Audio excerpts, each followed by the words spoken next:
Hello నమస్కారం అండి.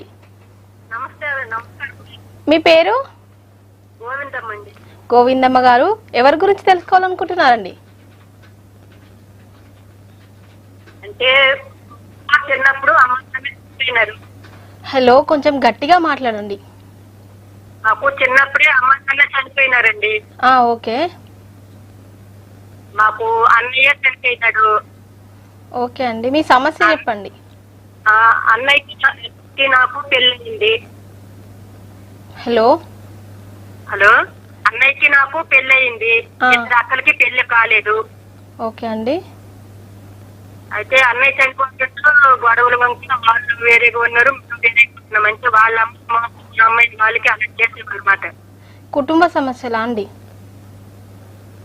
అయితే ఇప్పుడు మేము ముగ్గురమే ఇంట్లో ఉన్నాం. నాకు ఇద్దరు పిల్లలు అయితే ఇద్దరు పిల్లలు లేరు, చనిపోయినారు. ఓకే అండి. ఇప్పుడు ఏమైనా మాకు మంచి జరుగుతుందా లేకపోతే ఏమైనా కష్టాలు ఉంటాయా అని తెలుసుకోవాలి. ఓకే అండి, మీరు పూర్తిగా తెలుసుకోవాలంటే ఎవరి గురించి తెలుసుకుంటున్నారో ఒకసారి వాళ్ళ డేట్ ఆఫ్ బర్త్ టైం చెప్పండి. మీ గురించా లేక మీ ఆయన గురించా చెప్పండి డేట్ ఆఫ్ బర్త్. అంటే హలో, మీరు కొంచెం గట్టిగా మాట్లాడండి. అక్క గురించి అండి. ఓకే అండి, ఆమె డేట్ ఆఫ్ బర్త్ టైం చెప్పండి.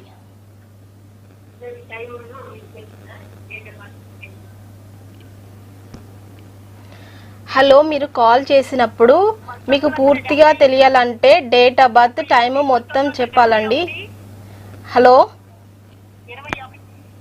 21 రెండో నెల జనవరి 21 1971. ఏ టైంకి పుట్టారండి?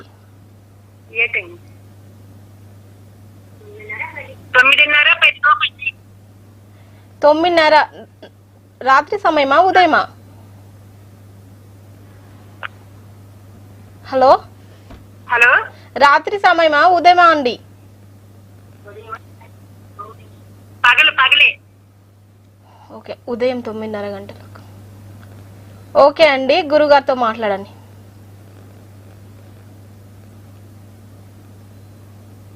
ఈ వ్యక్తి యొక్క సమస్య ఏంటమ్మా? అంటే అమ్మా నాన్న లేరు. అవి కాదు, ఇప్పుడున్న సమస్య ఏంటి? అమ్మా నాన్న లేరు ఓకే. ఇప్పుడు ఏ సమస్యని మీరు ఎదుర్కొంటున్నారు దానికి పరిహారం నేను చెప్తాను. మీకున్న సమస్య ఏంటో చెప్పండి. ఇప్పటి సమస్య ప్రస్తుతం మీరు ఏ సమస్య ఎదుర్కొంటున్నారు చెప్పండి.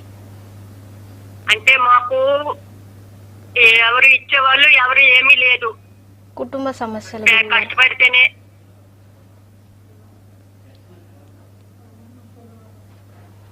కుటుంబ సమస్యలు గురువు గారు. మీ జాతకం బాగానే ఉంది, మంచి జాతకమే. మీరు కష్టపడడం ఒకటే, కష్టపడకుండా ఏంటంటే మీకు శనితోటి కేతువు ఉన్నాడు. అందువల్ల మీరు ఇబ్బంది పడుతున్నారు. అందుకోసం శనిని రాహు కేతులు ప్రార్థించుకోండి.